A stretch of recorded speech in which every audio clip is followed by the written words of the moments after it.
Media మిత్రులందరికీ కూడా నమస్కారాలు. మరి ఇవాళ బద్వేల్ ఎన్నికల సందర్భంగా ఈరోజు ఎన్నికల ప్రచారం ముమ్మరంగా జరుగుతుంది. మరి ఈ ప్రచారంలో వైఎస్ఆర్ కాంగ్రెస్ పార్టీ నాయకులు, శ్రేణులు, కార్యకర్తలందరూ కూడా పాల్గొని ఈరోజు ప్రచారాన్ని ముమ్మరంగా చేయడం జరుగుతుంది. మరి ఎక్కడికి వెళ్ళినా కూడా ప్రజల నుంచి కూడా స్పందన అదేవిధంగా మనకందరికి కూడా కనిపిస్తుంది. ప్రజలందరూ కూడా సానుకూలమైన స్పందన ఇస్తున్నారు. ఎందుకంటే గతంలో ఎన్నడూ లేని విధంగా ఈ రాష్ట్రంలో జగన్మోహన్ రెడ్డి గారు ముఖ్యమంత్రి అయిన తర్వాత మరి ఆయన ఎన్నికల ముందు ఇచ్చిన హామీలన్నీ కూడా ఈరోజు ప్రజలకు చేరువ చేయడం జరిగింది. మరి ఎక్కడ కూడా కులాలు చూడకోకుండా, ప్రాంతాలు చూడకోకుండా, పార్టీలు చూడకోకుండా ఈరోజు అన్ని సంక్షేమ ఫలాలు ఈరోజు వాళ్ళకందరికి కూడా అందిస్తున్న పరిస్థితి మనకందరూ కూడా గమనిస్తున్నాం. మరి తద్వారా ప్రజలందరూ కూడా ఈరోజు ఎక్కడికి వెళ్ళినా కూడా ప్రజల్లో ఒక సానుకూలమైన స్పందన లభిస్తుంది. ఎందుకంటే గతంలో ప్రభుత్వాల్లో మనకు రాని పథకాలు కూడా ఈరోజు మనకు పథకాలు అందుతున్నాయి అని చెప్పి ప్రజల్లో ఒక సంతృప్తి ఉంది. మరి దానికి అనుగుణంగానే ఖచ్చితంగా ఈ ఎలక్షన్ రిజల్ట్ అనేది పెద్ద స్థాయిలో ఉంటుందని కూడా మేమైతే ఆశిస్తున్నాము. మరి ఒకటే నేను ఈ మీడియా ముఖంగా ఈరోజు బరిలో ఉన్న పార్టీలు ఏదైతే ఉన్నాయో కాంగ్రెస్, బీజేపీ, మరి ఇవాళ ఈ ఉప ఎన్నికల్లో ఈ ఇరు పార్టీలకు నేనైతే ఓట్లు అడిగే అర్హత ఇరు పార్టీలకు లేదని కూడా నేను స్పష్టంగా చెప్పగలను. ఎందుకంటే ఈ ఇరు పార్టీలు ఈరోజు ఈ రాష్ట్రం ఈ పరిస్థితికి వచ్చిందంటే ఈ ఇరు పార్టీలు కారణమని స్పష్టంగా ఈ రాష్ట్ర ప్రజలకు చెప్పగలను. ఒక కాంగ్రెస్ పార్టీ ఈ రాష్ట్రాన్ని విభజించి మరి ఆ విభజనకు ఆనాడు ప్రతిపక్ష పార్టీగా ఉంటూ బీజేపీ కూడా సహకారం చేయడం జరిగింది. మరి రాష్ట్రం విడిపోయిన తర్వాత మరి ఏదైతే బీజేపీకి సంబంధించిన పెద్దలందరూ కూడా ఆనాడు ఇప్పుడుండే ప్రధానమంత్రి నరేంద్ర మోడీ గారు కూడా మేము అధికారంలోకి వస్తే ఈ రాష్ట్రానికి 5 ఏళ్ళు కాదు 10 ఏళ్ళు ప్రత్యేక హోదా ఇస్తానని చెప్పి వెంకన్న సాక్షిగా ఈ రాష్ట్ర ప్రజలకు మాట ఇవ్వడం జరిగింది. మరి ఇవాళ ఈ రాష్ట్రానికి రావాల్సిన ప్రత్యేక హోదా రాలేదు, ఈ రాష్ట్రానికి రావాల్సిన ప్రత్యేక ప్యాకేజీలు రాలేదు. వెనుకబడిన ప్రాంతాలైన రాయలసీమ మరియు ఉత్తరాంధ్రకు రావాల్సిన ప్రత్యేక ప్యాకేజీలు కూడా ఇవ్వని పరిస్థితి మనం గమనిస్తున్నాం. మరి ఇలాంటి పరిస్థితిలో మరి ఇరు పార్టీలకు ఈ రాష్ట్రంలో ఓటు అడిగే హక్కు లేదని కూడా నేను స్పష్టంగా చెప్పగలను. మరి ఇవాళ వైఎస్ఆర్ కాంగ్రెస్ పార్టీకి ఒక్కటే మాత్రమే ఈరోజు ఓటు అడిగే హక్కు ఉంది. ఎందుకంటే మన ప్రియతమ ముఖ్యమంత్రి గారు మరి ఎన్నికల ముందు ఇచ్చిన హామీల్లో భాగంగా మేనిఫెస్టో ప్రకటిస్తూ మరి ఆ మేనిఫెస్టోలో పొందుపరిచిన హామీలన్నీ కూడా ఈరోజు ఈ 2 సంవత్సరాల 4 నెలల పాలనలో మరి 95% హామీలు అమలు చేసిన ప్రభుత్వం కూడా మా ప్రభుత్వం, మరి జగన్మోహన్ రెడ్డి గారి ప్రభుత్వం అని మనం గర్వంగా చెప్పుకోగలం. మరి ఇవాళ అనేక సంక్షేమ కార్యక్రమాలు, రైతు భరోసా ద్వారా రైతులకు మేలు చేసే కార్యక్రమాలు, మరి అదేవిధంగా అదే కాకోకుండా ఎందుకంటే మన రాష్ట్రం అన్నపూర్ణ రాష్ట్రం, ఎందుకంటే 70% ప్రజలందరూ కూడా వ్యవసాయం మీద ఆధారపడే రాష్ట్రం కాబట్టి రైతు బాగుంటేనే ఈ రాష్ట్రం సుభిక్షంగా ఉంటుందని చెప్పి భావించి మరి ఏ రాష్ట్రంలో కూడా లేని విధంగా రైతుల కోసం అనేక కార్యక్రమాలు చేస్తున్న ప్రభుత్వం కూడా మన ప్రభుత్వం అని కూడా ఈ సందర్భంగా తెలియజేసుకుంటున్నాను.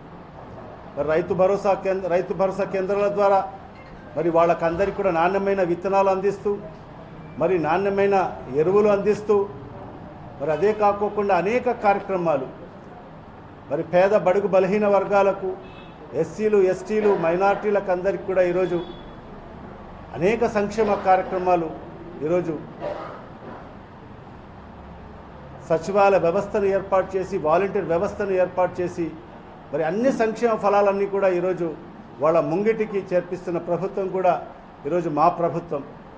మరి ఇలాంటి పరిస్థితుల్లో ఈరోజు మేము ఎన్నికల ముందు హామీ ఇచ్చాం. ఆ హామీలన్నీ కూడా ఈరోజు 95% నెరవేర్చాం. కాబట్టి మరి ఈ ఉప ఎన్నికల్లో ఓటు అడిగే హక్కు ఒక వైఎస్ఆర్ కాంగ్రెస్ పార్టీకి ముందని కూడా ఈ సందర్భంగా తెలియజేసుకుంటాం.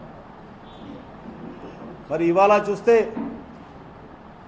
బీజేపీకి సంబంధించిన నాయకులందరూ కూడా ఇక్కడ వచ్చి మరి ముఖ్యంగా బీజేపీ రాష్ట్ర అధ్యక్షులు సోము వీర్రాజు గారు వచ్చి ఈరోజు అన్ని అసత్యాలు అవాస్తవాలు ఈరోజు మాట్లాడుతున్నారు. మరి నిజంగా వాళ్ళకు ఇక్కడ పరిస్థితులు వాళ్ళకు తెలియని పరిస్థితి, మరి అవగాహన లేకోకుండా ఈరోజు ఇక్కడ సమస్యల గురించి సోము వీర్రాజు గారు మాట్లాడుతున్నారు.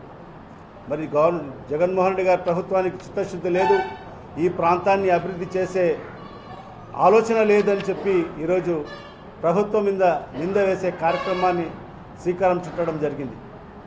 మరి ఒక్కసారి ఆలోచన చేయాలి, ఈ ప్రాంతాన్ని సస్యశ్యామలం చేయాలి అని చెప్పి మరి బ్రహ్మసాగం మరి ఆనాడు ఆ మహానేత దివంగత ముఖ్యమంత్రి డాక్టర్ వైఎస్ రాజశేఖర రెడ్డి గారు ఆగమేఘాల మీద పూర్తి చేసి మరి ఆనాడు 2006వ సంవత్సరంలో జాతికి అంకితం చేయడం జరిగింది. మరి తద్వారా ఆ బ్రహ్మసాగర్లో 13 టీఎంసీలు నిల్వ ఉంచిన ఘనత కూడా ఆనాడు రాజశేఖర రెడ్డి గారిది. మరి ఆ బ్రహ్మసాగరం ద్వారానే ఈరోజు ఈ ప్రాంతంలో ఉండే రైతన్నలందరికీ కూడా ఈరోజు తాగునీరు వచ్చే పరిస్థితి మనం చూస్తున్నాం.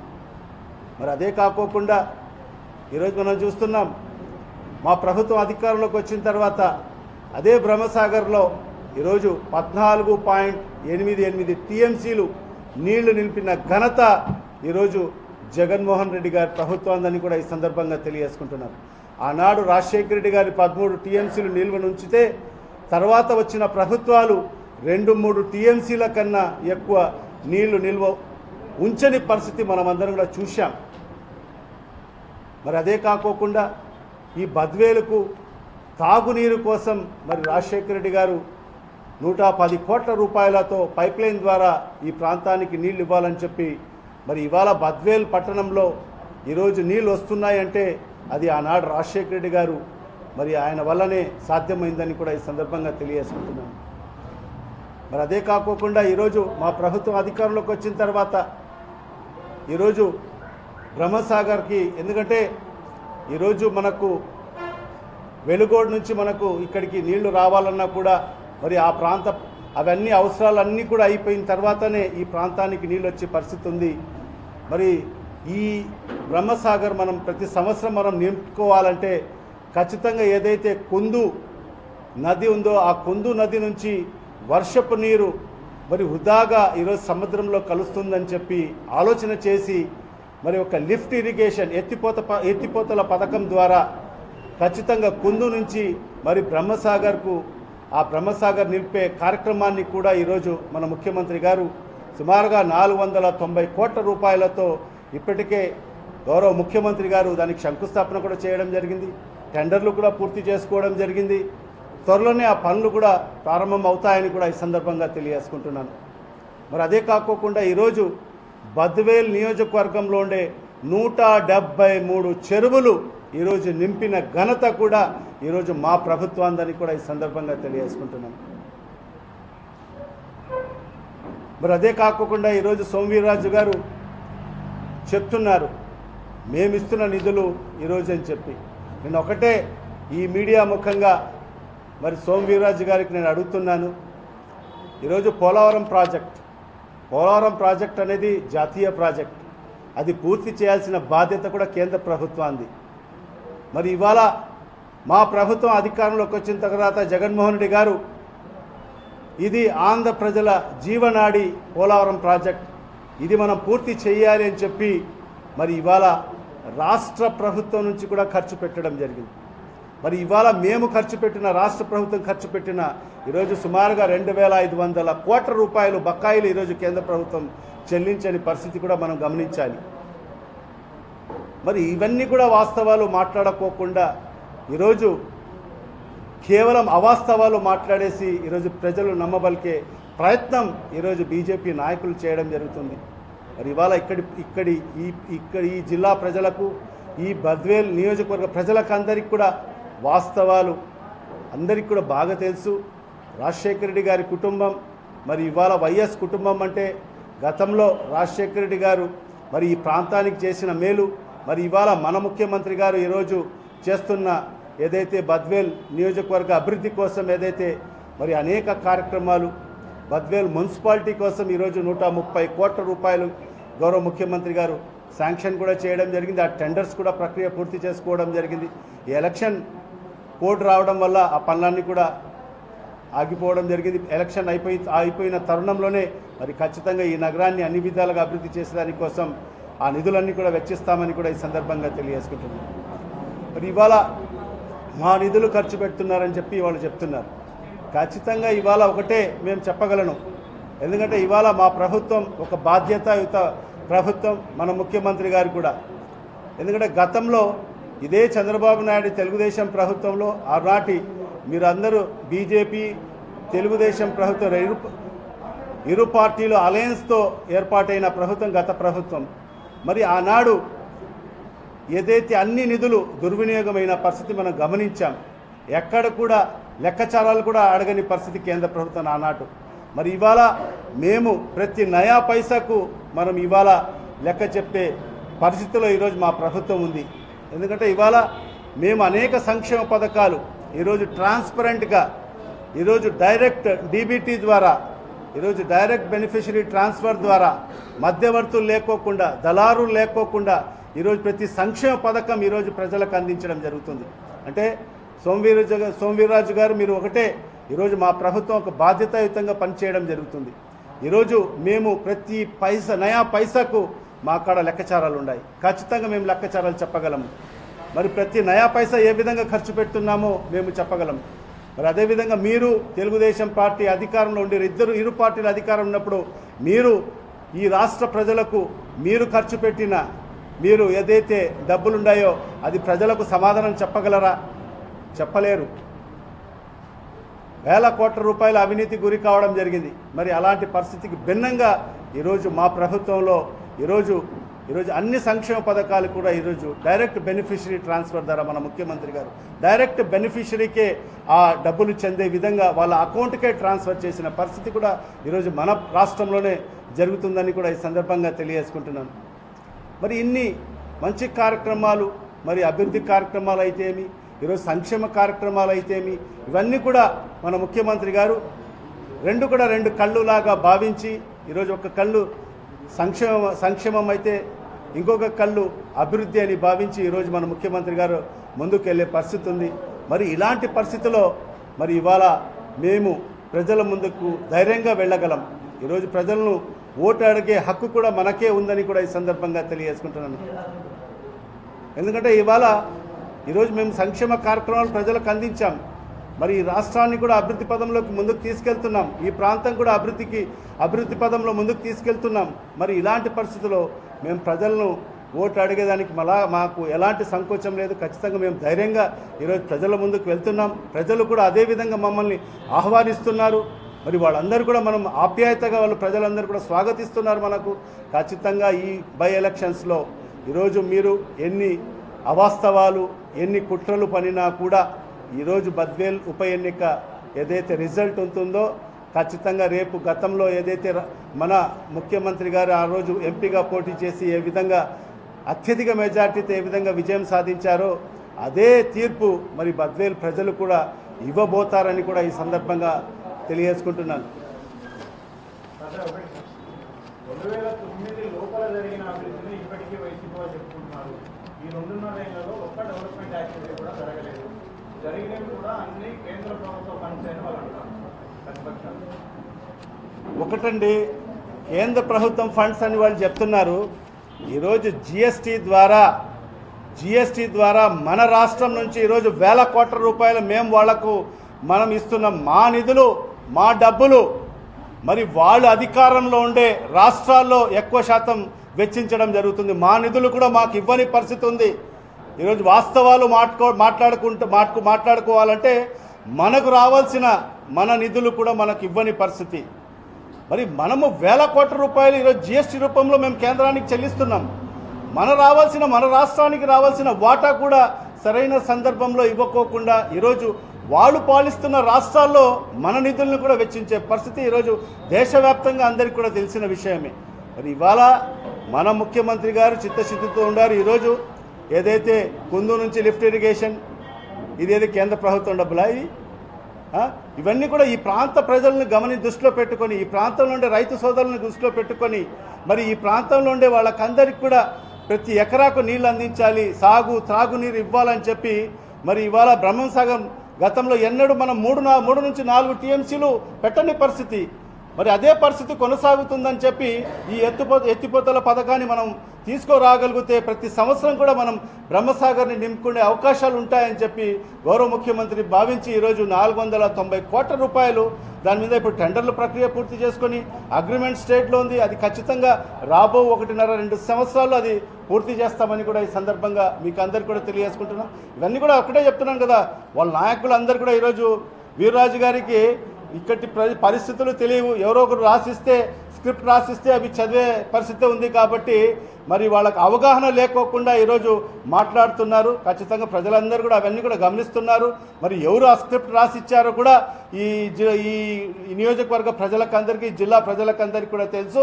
మరి ఎవరైతే ఇక్కడ ఉండి ఇదే పార్టీలో ఉండి మరి రాజకీయంగా లబ్ధి పొంది మరి ఈరోజు వాళ్ళ స్వార్థ ప్రయోజనాల కోసం పార్టీలు మారిన వ్యక్తులు ఈరోజు స్క్రిప్ట్ రాసిస్తే మరి ఆ చదివే పరిస్థితి ఈరోజు బీజేపీ రాష్ట్ర అధ్యక్షునికి రావడము నిజంగా ఒక దౌర్భాగ్యం అని కూడా ఈ సందర్భంగా తెలియజేసుకుంటున్నాను.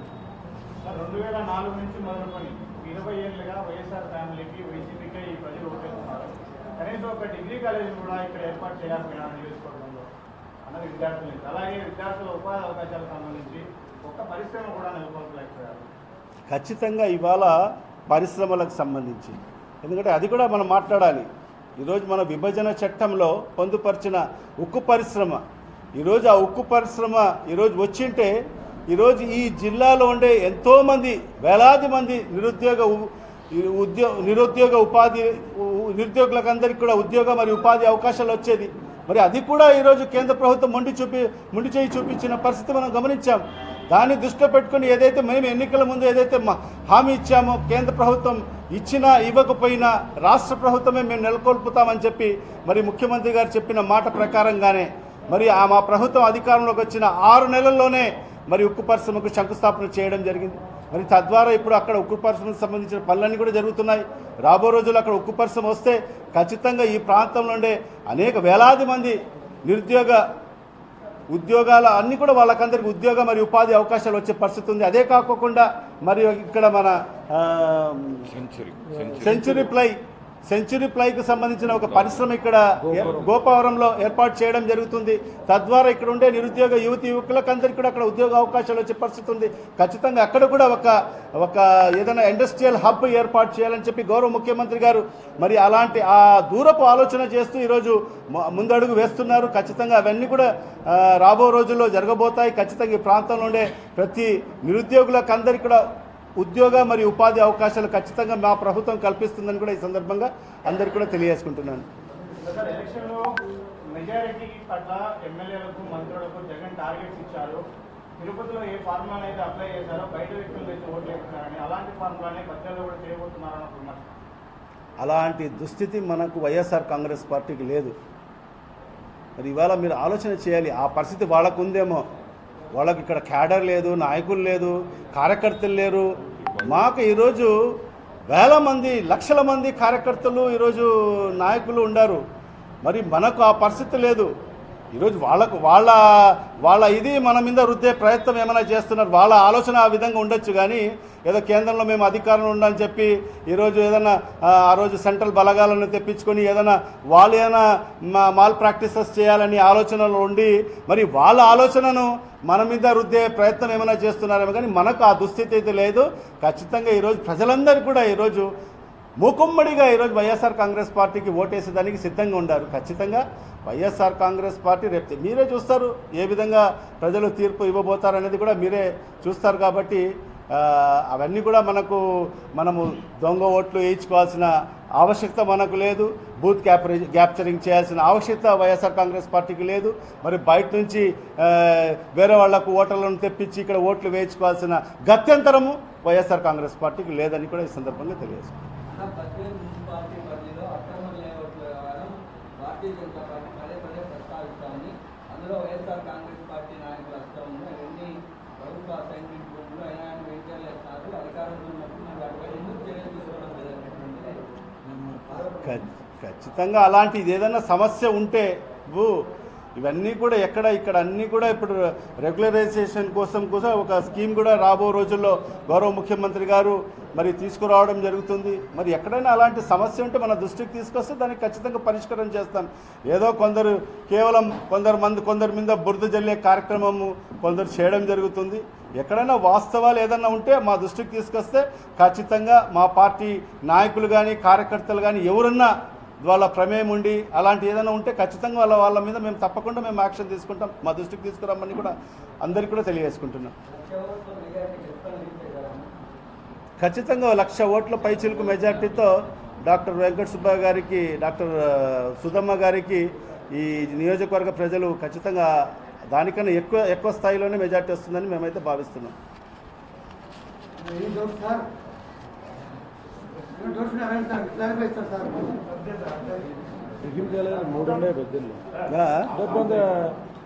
సర్పంచ్ ముఖ్యమంత్రి కట్టాను, ఫీజులన్నీ ముఖ్యమంత్రి కట్టా. 3 డిగ్రీ కాలేజీలు, 2 డిగ్రీ కాలేజీ పెట్టుకుని ఏం చేసుకుంటావు తమ్ముడు? ఆయన పెద్దల్లో డిగ్రీ కాలేజీలు 3 ఉన్నాయి. ప్రతి విద్యార్థికి ఫీజు రీఎంబర్స్మెంట్ ముఖ్యమంత్రి గారు ఇస్తున్నారు. ఎందుకమ్మా నీకు ఇప్పుడు నీ కాలేజీ కొరత ఉంటే పెట్టుకోవాలి. Government degree college government degree college అడుగుతున్నా సార్, అవసరం లేదా గవర్నమెంట్ డిగ్రీ కాలేజ్ అండి.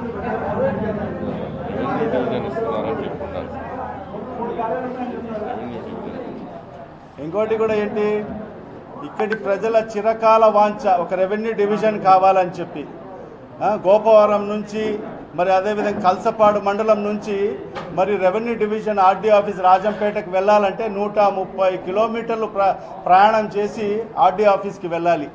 మరి అలాంటిది అనేక సందర్భాల్లో అనేక సంవత్సరాలుగా వాళ్ళ చిరకాల కోరిక. మరి అలాంటి కోరిక గౌరవ ముఖ్యమంత్రి గారి దృష్టికి మొన్న తీసుకొస్తానే ఇమీడియట్గా ఇక్కడ రెవెన్యూ డివిజన్ స్థాపించడం జరిగింది. మరి ఎలక్షన్ అయిపోతేనే ఇక్కడే బద్వేల్లోనే రెవెన్యూ డివిజన్ రెవెన్యూ ఆఫీసర్ ఇక్కడే ఏర్పాటు కావడం జరుగుతుంది. తద్వారా ఇక్కడ ఎందుకంటే ఇప్పుడు మీరు చెప్పారు అనేక సమస్యలు, భూ సమస్యలు అవన్నీ కూడా పరిష్కారం కావాలంటే ఇక్కడ ఒక రెవెన్యూ డివిజన్, ఒక revenue officer, district revenue officer అనేవాడు ఇక్కడ ఖచ్చితంగా ఉంటే, ఆర్డీఓ స్థాయి అధికారి ఉంటే